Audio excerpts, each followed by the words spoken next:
Un perdón completo. Octavius Winslow, 1808-1878. En aquel tiempo habrá un manantial abierto para la casa de David y para los habitantes de Jerusalén, para la purificación del pecado y de la inmundicia. Zacarías capítulo 13, versículo número 1. Ya hemos comentado la imposibilidad de que el razonamiento natural comprenda una verdad espiritual. No puede discernir ni la naturaleza, la armonía ni la finalidad de las verdades divinas.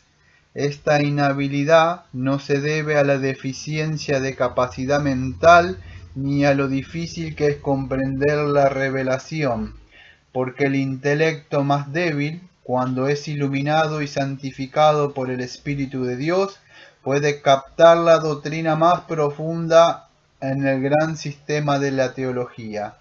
¿Hasta dónde de esa doctrina ha sido revelada? Sino a la falta de una mente espiritualmente renovada. Esta y sólo esta es la razón, por lo tanto, que la mente tiene que cambiar y que el cambio lo hace Dios antes de que la verdad divina pueda ser comprendida o recibida. Es una verdad obvia. Por eso encontramos al apóstol orando por los cristianos de Efeso, para que el Dios de nuestro Señor Jesucristo, el Padre de gloria, os dé espíritu de sabiduría y de revelación en el conocimiento de Él, alumbrando los ojos de vuestro entendimiento. Efesios capítulo 1, versículos 17 y 18. Entre todas las doctrinas del Evangelio está la doctrina de la expiación de Cristo, con su designio especial y de gracia, tan oscura e inexplicable para la mente no renovada. Esto solo puede ser comprendido por una mente vivificada que ahora es consciente de la naturaleza y perversión moral del pecado. Como la expiación por el pecado fue el gran designio de la muerte extraordinaria de Cristo, el individuo que es ciego al pecado no puede descubrir y aceptar esta verdad. No importa lo vasto que sean sus poderes mentales o qué firme su creencia en la verdad de la revelación divina. Es a esta tenebrosidad natural, esta ignorancia del pecado, esta falta de enseñanza del Espíritu, a la que tenemos que atribuir todos los conceptos falsos y errados que los hombres han enunciado con respecto a la naturaleza y los designios de la muerte de Cristo. Es nuestra creencia inequívoca que todo el error en la teología, especialmente aquello que socava la expiación, tiene su origen en dejar a un lado la ley de Dios. La ley debe ser reconocida plenamente como de autoridad divina, de dignidad inflexible y de pureza sin mancha. Su sentencia condenatoria debe sentirse en el alma. Toda esperanza de justificación, voy a hacer una aclaración que es justificación, cuando está escribiendo acá, toda esperanza de justificación.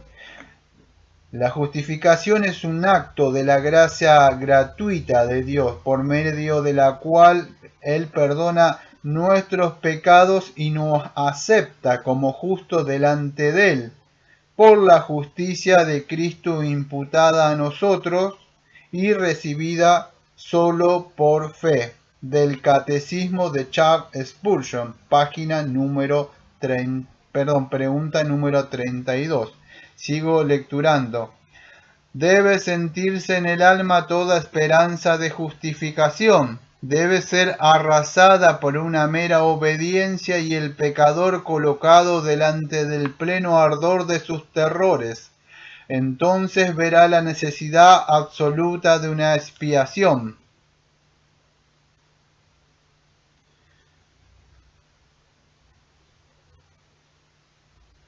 Precisamente una expiación como la que ofreció en la cruz el Redentor adorado. Siendo así, ningún individuo que ha sido enseñado por el Espíritu, a quien se le llama enfáticamente el Espíritu de verdad, al que se ha hecho ver la pecaminosidad extrema del pecado por ser contra un Dios santo, que ha sido vaciado de toda autosuficiencia, cuyos ojos han sido abiertos a la ruina interior y se ha postrado en el polvo como un pobre pecador, destrozado. Ningún individuo enseñado de este modo jamás afirmaría que Jesús murió con algún otro designio más que aquel por el cual murió: ofrecer a la justicia divina una satisfacción plena e infinita por el pecado. Voy a hacer una aclaración. Acá el autor habla de la expiación. La expiación es teológicamente un término, podríamos decir que significa la reconciliación con Dios. Eso es por medio de quitar o tapar la culpa del pecado. Y esto fue logrado por medio del sacrificio del Señor Jesucristo. El autor sigue diciendo: esto nos lleva a la discusión del tema, que podamos sentir que el fundamento sobre el cual nos basamos es santo. Si hay un tema cuya explicación se debe encarar con cautela, humildad y oración, es este: estén nuestros corazones predispuestos hacia Dios para recibir las enseñanzas de su Espíritu, cuyo oficio bendito en la economía de la gracia es glorificar a Cristo, tomando de las cosas que le pertenecen y haciéndolas saber al alma. Una referencia a Juan capítulo 16, versículo 14. Oh, que recibamos su unción santa mientras tratamos este tema estupendo. Cristo presentándose como sacrificio por el pecado, con el propósito de presentar el tema claramente para la mente del lector. Primero debemos considerar las porciones sobresalientes de la palabra de Dios, que declaran que la finalidad y el designio de la muerte de Cristo fueron ser expiación por el pecado. Luego será necesario demostrar que la expiación de Cristo consiste en borrar enteramente los pecados de su pueblo.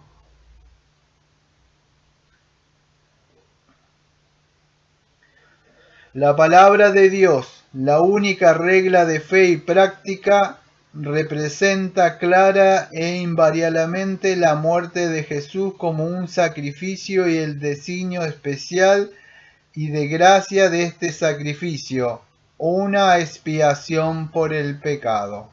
Si esto se niega, ¿cómo podemos interpretar los importantes pasajes que siguen?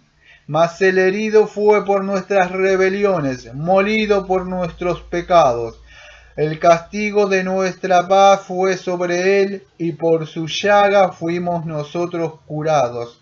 Mas el Señor cargó en él el pecado de todos nosotros, dice Isaías 53, versículos 5 y 6. Porque esto es mi sangre del nuevo pacto, que por muchos es derramada para remisión de pecados, dice Mateo capítulo 26, versículos 28. Porque Cristo, aun cuando éramos débiles, a su tiempo murió por los impíos, Romanos capítulo 5, versículo 6. Al que no conoció pecado, por nosotros lo hizo pecado para que nosotros fuéramos hechos justicia de Dios en él. Segunda de Corintios capítulo 5, versículo 21. en quien tenemos redención por su sangre, el perdón de pecados según la riqueza de su gracia. Efesios capítulo 1, versículo 7. Sabiendo que fuiste rescatado de vuestra vana manera de vivir, la cual recibiste de vuestros padres, no con cosas corruptibles como oro o plata, sino con la sangre preciosa de Cristo, como de un cordero sin mancha y sin contaminación.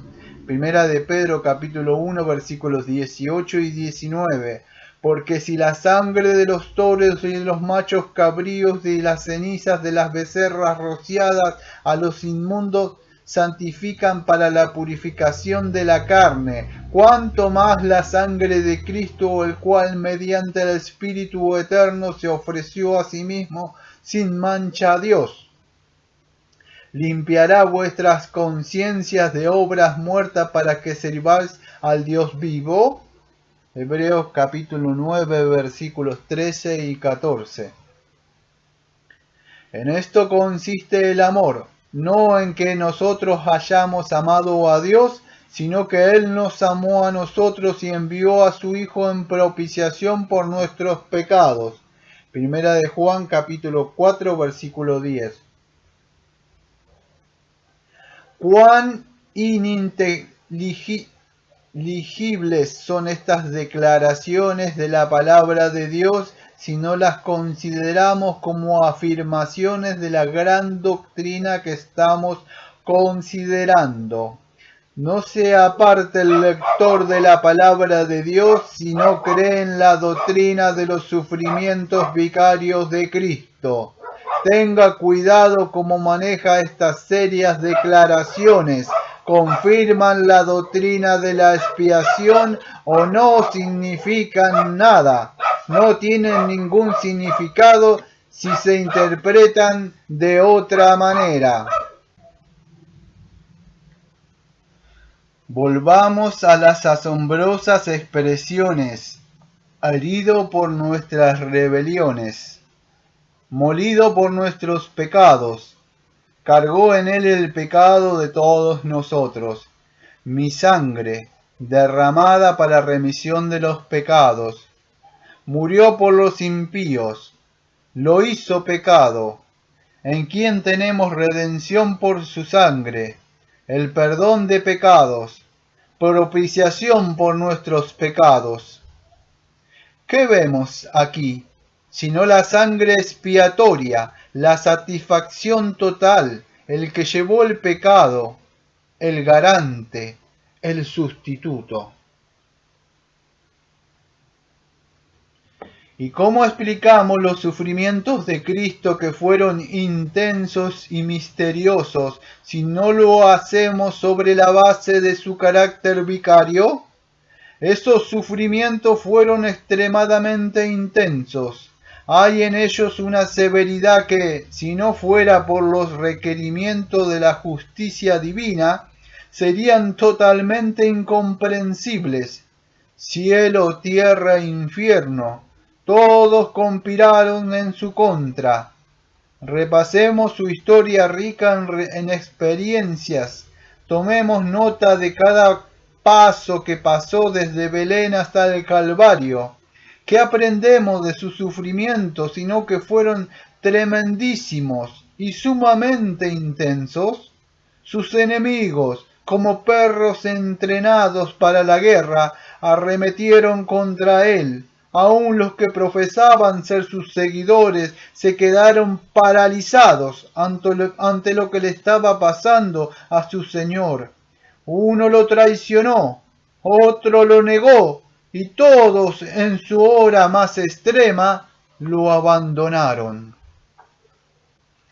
Por lo tanto, no nos extrañe que en la angustia de su alma su humanidad sufriente exclamara: Padre, si quieres, pasa de mí esta copa, pero no se haga mi voluntad, sino la tuya. Lucas capítulo 22, versículo 42.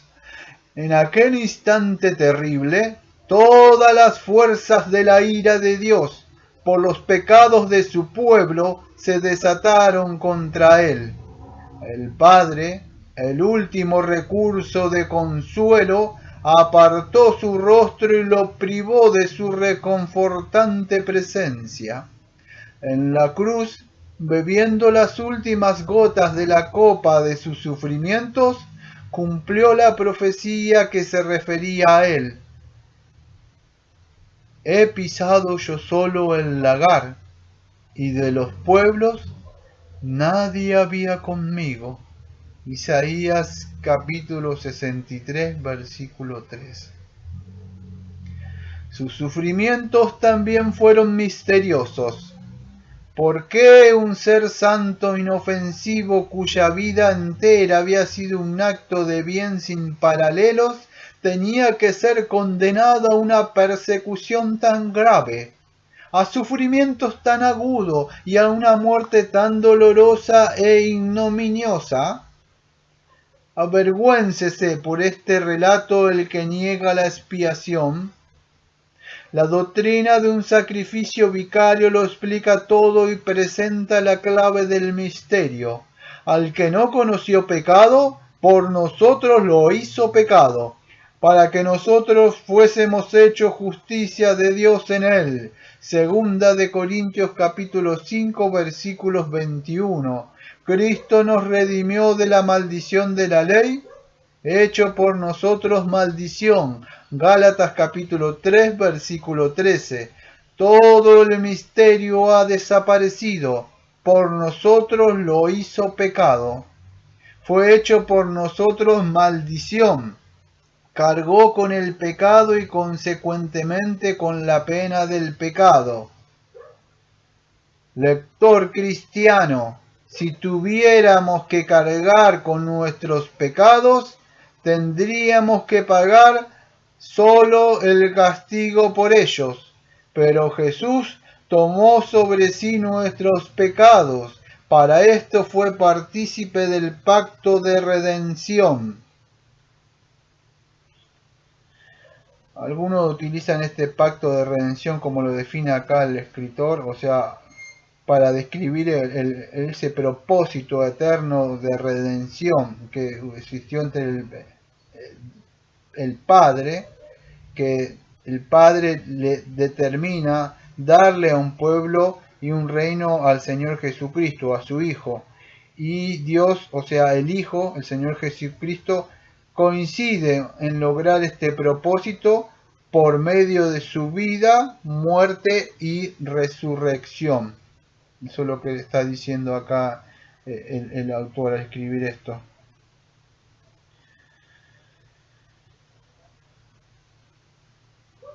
Sigo lecturando.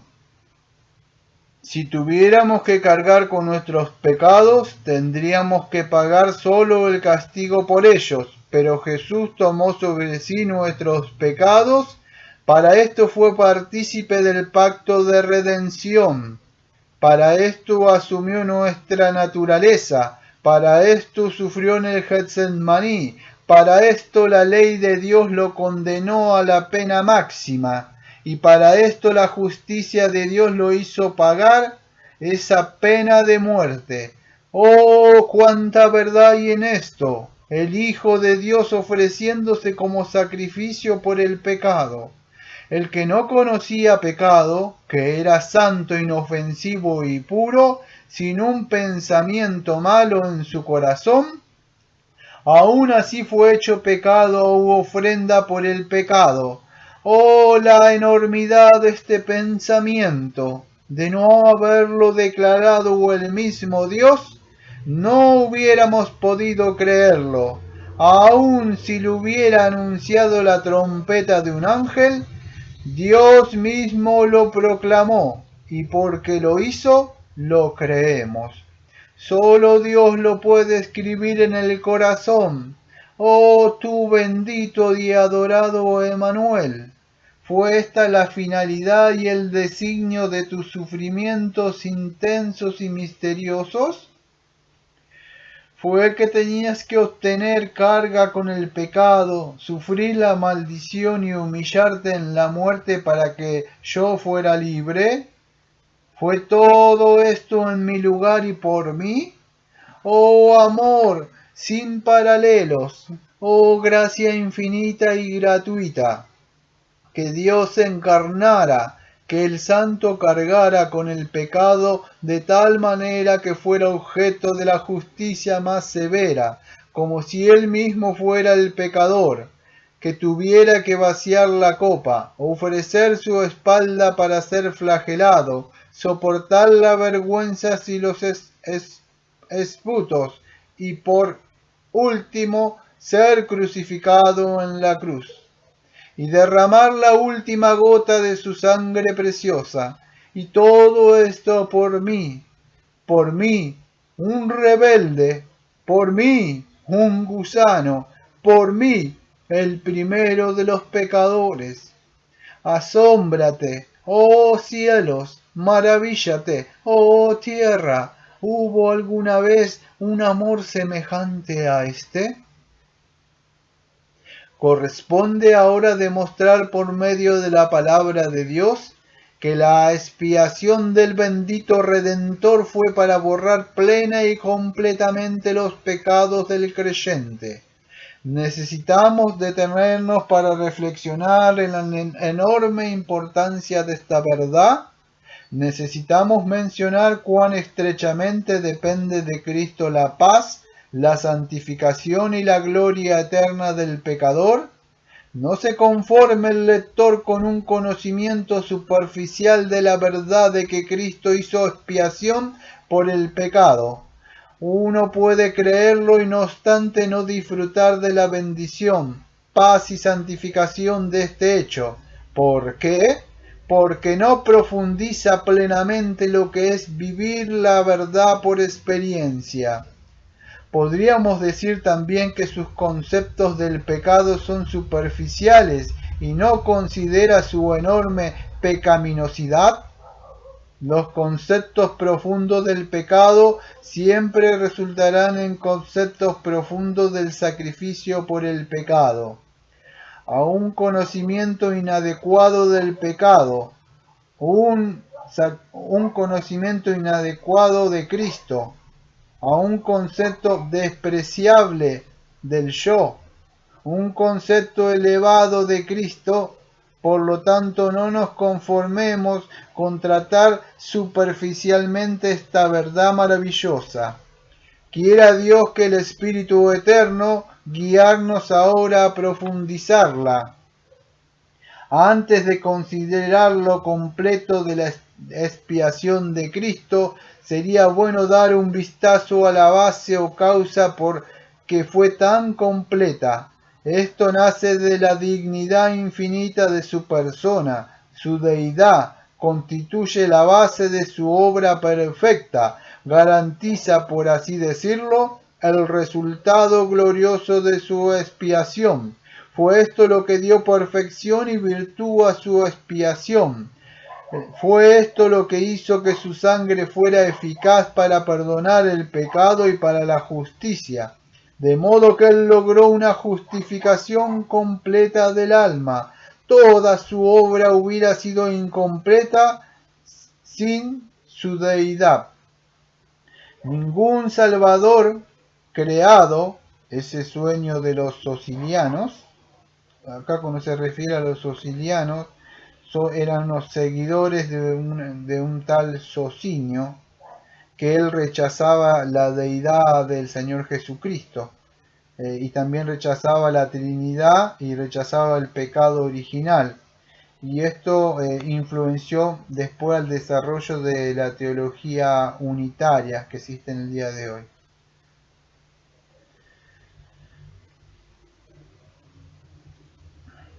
Sigo lecturando con lo que venía diciendo el autor.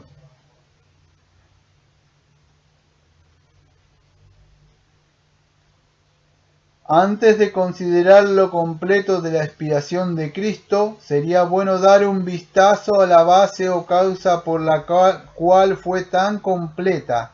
Esto nace de la dignidad infinita de su persona, su deidad, constituye la base de su obra perfecta, garantiza, por así decirlo, el resultado glorioso de su expiación. Esto fue lo que dio perfección y virtud a su expiación. Fue esto lo que hizo que su sangre fuera eficaz para perdonar el pecado y para la justicia, de modo que él logró una justificación completa del alma. Toda su obra hubiera sido incompleta sin su deidad. Ningún salvador creado, ese sueño de los socilianos, podría haber dado total satisfacción a una ley infinita quebrantada por el hombre, la cual clamaba por venganza. ¿Cómo hubiera podido un sacrificio ofrecido por un supuesto Salvador creado magnificar la ley y engrandecerla? Como dice Isaías capítulo 42, versículo 21. Totalmente imposible. Un ser finito la había quebrantado. Un ser infinito tenía que repararla. Se requería una obediencia que fuera en todo sentido igual en gloria y dignidad a la ley que había sido violada. Los derechos del gobierno divino tienen que ser mantenidos, la pureza de la naturaleza divina tiene que ser resguardada y el honor de la ley divina tiene que ser vindicada.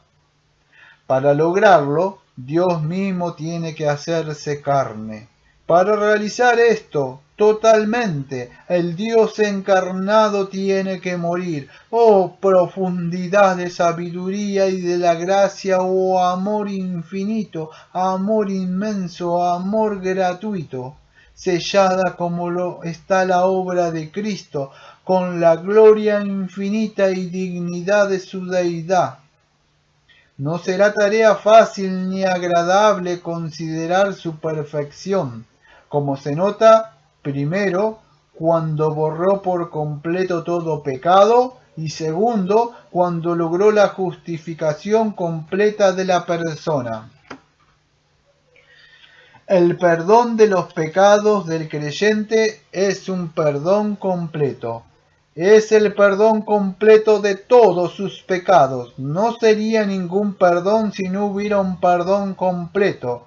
Si fuera solo borrar parcialmente el espeso nubarrón, si fuera solo una cancelación parcial de la sentencia de muerte, si fuera el perdón de un solo algunos pecados, entonces el Evangelio no sería buenas nuevas para su alma.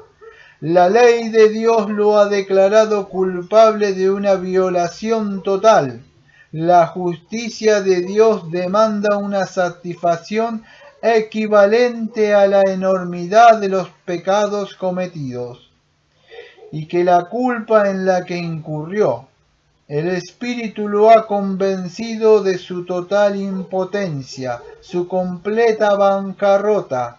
¿Qué alegría podría sentir ante el anuncio de una expiación parcial, de un Salvador a medias, del pago de una parte de la deuda? No le produciría ni un ápice de gozo. Al contrario, una burla así ante una desgracia profundizaría la angustia de su espíritu. Pero acerquémonos al alma cansada y cargada de pecado, que lamenta su vileza, su impotencia, y proclamémosles el Evangelio. Digámosle que la expiación que Jesús ofreció en el Calvario fue una satisfacción completa por sus pecados, que todos sus pecados fueron cargados y borrados en ese momento terrible, que el pagaré que la justicia divina tenía en contra del pecador fue cancelado en su totalidad por la obediencia y los sufrimientos de Cristo, y que aplacado y satisfecho Dios está listo para perdonar. Qué hermosos son los pies que llevan noticias tan estácticas como estas. ¿Y acaso no coinciden perfectamente estas declaraciones con la palabra de Dios? A ver si lo comprobamos. ¿Qué simboliza el arca a la cual alude el apóstol en el Hebreos 9, que contenía el maná y la vara de Aarón y las tablas del pacto, sobre el cual estaban los querubines de la gloria cubriendo el propiciatorio? Que sino la cobertura total del pecado, porque así como el propiciatorio del arca escondía la ley y el testimonio escondió el Señor Jesucristo, los pecados de su pueblo escogido, del pacto, no del ojo omnisciente de Dios, sino del ojo de la ley, quedan legalmente absueltos. Tan completa fue la obra de Jesús, tan infinita y satisfactoria por su obediencia, que la ley de Dios los pronuncia absueltos y nunca pueden condenarlos. Ahora, pues, ninguna condenación hay para los que están en Cristo Jesús, los que andan conforme a la carne, no los que andan conforme a la carne, sino conforme al Espíritu, dice Romanos capítulo 8, versículo 1. ¿Quién es el que condenará? Cristo es el que murió, dice Romanos capítulo 8, versículo 34. ¿Cómo podría el apóstol que habla la verdad haber hecho una declaración tan asombrosa y lanzado un desafío tan intrépido si este punto que estamos queriendo establecer no fuera estrictamente como afirmamos que es? ¿Y acaso la fraseología que emplea el Espíritu Santo al anunciar la doctrina del perdón divino no confirma la afirmación que hemos hecho? Yo deshice como una nube tus rebeliones y como niebla tus pecados. Vuélvete a mí, porque yo te redimí. Isaías capítulo 44, versículos 22. ¿Dónde estaría el poder impulsor del motivo para volver a Dios, si sobre la base de que todo pecado ha sido borrado total y completamente?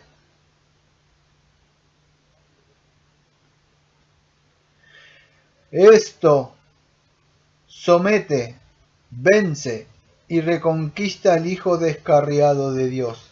Esto humilla el alma, profundiza la convicción de su vileza, hace tan aborrecible el pecado de apartarse, de ingratitud, de rebelión, cuando sobre la base que borrara total y gratuitamente todo pecado, Dios llama al alma, diciendo: vuélvete a mí, yo deshice como tinieblas tus pecados.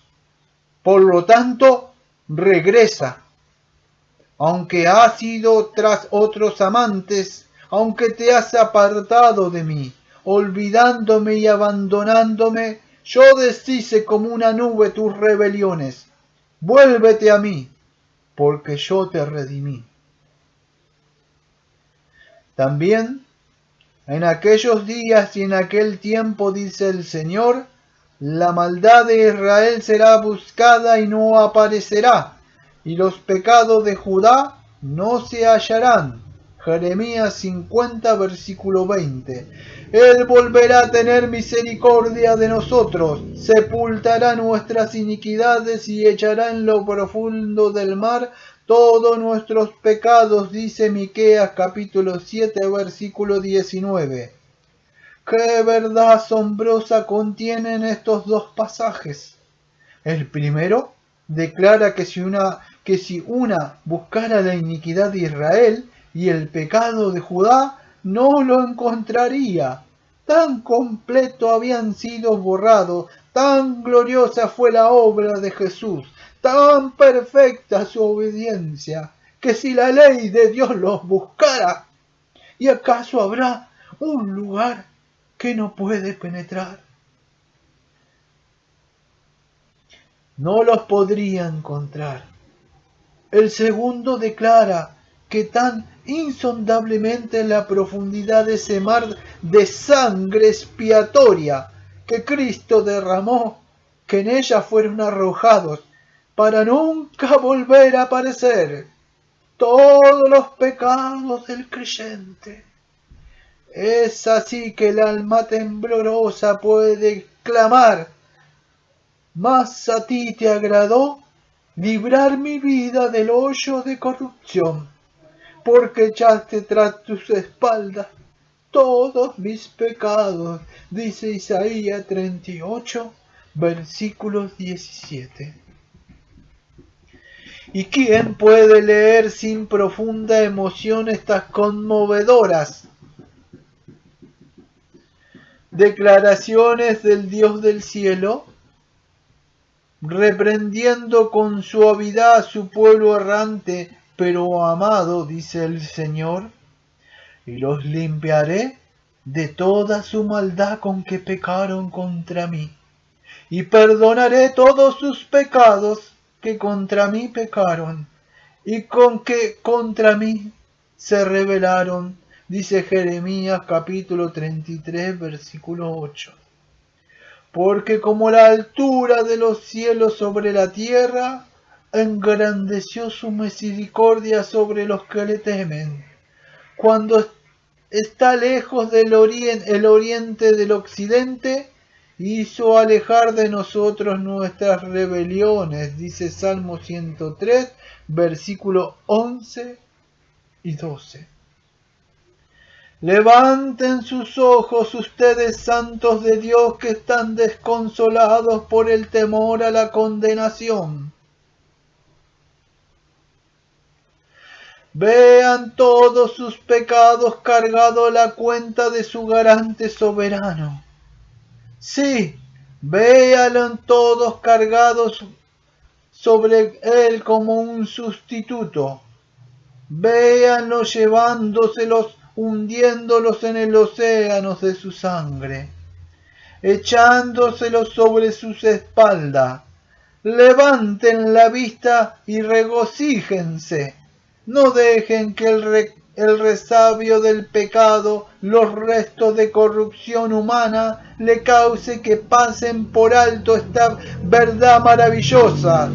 Todos sus pecados han sido completamente borrados por la sangre expiatoria del adorado Emmanuel. Es cierto, y es el privilegio de ustedes vivir disfrutando en santidad, recibiéndolo plenamente en el corazón por la enseñanza del Espíritu Santo. Su tendencia será tener un carácter totalmente santo, santificador y humilde. Debilitará el poder del pecado, impulsará el corazón a conformarse a lo divino, reducirá la influencia de lo que anhelan los sentidos, expulsará el amor por el mundo y por el yo, impartirá compasión a la conciencia y causará que el alma ande con cuidado, para que andéis como es digno del Señor, agradándole en todo, llevando fruto en toda buena obra y creciendo en el conocimiento de Dios. Colosenses capítulo 1, versículo 10.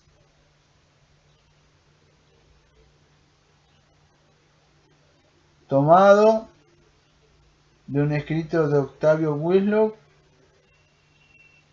que se llamó Expiación y la cruz. Octavio Winslow, 1808-1878. Bautista y después anglicano, pastor en 1861.